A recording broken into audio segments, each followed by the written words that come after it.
Hey there, interwebs! As I will never hesitate to point out, I have a bachelor's degree in electrical engineering, and if I learned anything in the course of earning it, it's the importance of labeling things. That's why I want to extend my most heartfelt thanks to the queer community because, with the possible exception of the Japanese, no one can categorize and label people quite like the gays. Even if you ignore the polychrome plethora of sexual orientations and identities the queer community has to offer, they're also the reason why we have terms like twink, twunk, otter, bear, unicorn, butch, femme, and hosier. In the interest of giving back to the community, I'd like to contribute my own categorization system as we celebrate Pride Month 2022.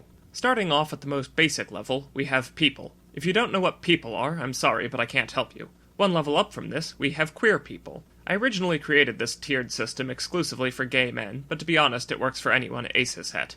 Next, we have closeted queer people. Generally, to be closeted, or in the closet, means to keep your sexuality secret or hidden away, but for this video I'm going to be a bit more specific and say it only applies to people who haven't come out of the closet yet. That is to say, people who haven't announced their sexuality in any official or public capacity. Level 4 is where things start to get a bit queer.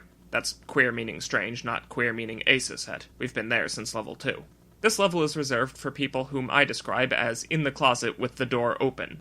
This means that they haven't come out of the closet, but they don't have to because everyone can already tell. These people don't modify themselves or their behavior to appear more heteronormative, and as such they stand out like a big pink thumb.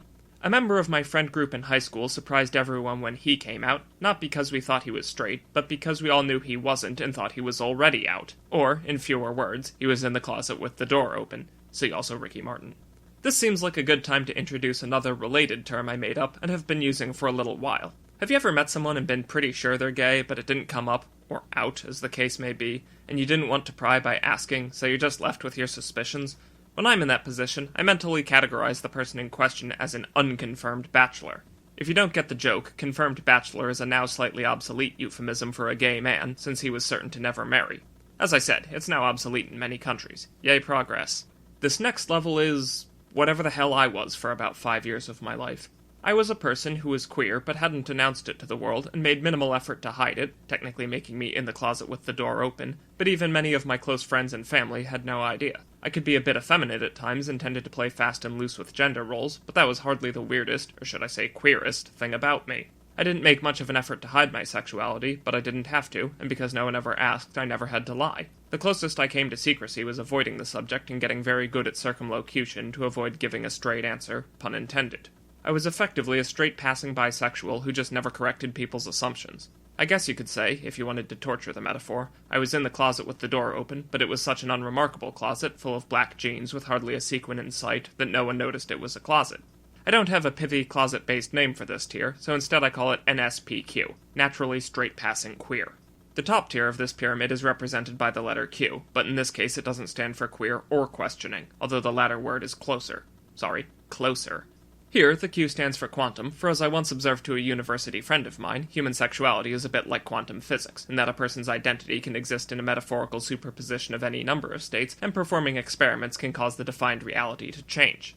Okay, that probably sounded like a whole load of mumbo-jumbo, so let me explain. In today's society, the average person is presumed straight by default until demonstrated to be otherwise. For this reason, everyone in high school assumed I was straight, including myself. Therefore, I was straight because who's going to tell me otherwise? Who thinks they know my sexuality better than me? If I had then died in some sort of non-specified but assuredly tragic aardvark accident at age 18, the historical record would have shown that I was straight from birth until death. A few years later, in college, I discovered that I am, in fact, bisexual, and to this day I identify as a Kinsey too. My story is hardly unique, and it's downright simple compared to people who first assume they're straight, then identify as gay, then realize they're actually trans. Basically, the more we experiment and investigate our own sexual identities, the more likely those identities are to change. Was I always bisexual, and operating under a false assumption for so many years? Or does the truth itself change as we seek it out? Are we, to use a rather tired phrase, born this way, hardwired from the cradle to the grave? Or is attraction and orientation more fluid than that, able to change as we grow and discover? Who can say for certain? Returning to my MLM pyramid plot, this quantum level, which I suppose you could call Schrödinger's closet, is reserved for people who haven't come out, yet aren't making an effort to hide who they are, but others still can't tell, because the person in question doesn't yet know for themselves whether or not they're queer. If that sounds incredibly complicated, that's because it is. Really, this whole pyramid just goes to show that although having groups and labels can make it easier to categorize things, these rigid systems break down when applied to real people, because we're all individuals with our own unique quirks. Or, in fewer words, humanity is a spectrum, not a grid. Thanks for watching, and have a happy Pride Month. I personally believe that orientation is innate, but that identity is self-defined and therefore fluid, but que sais-je.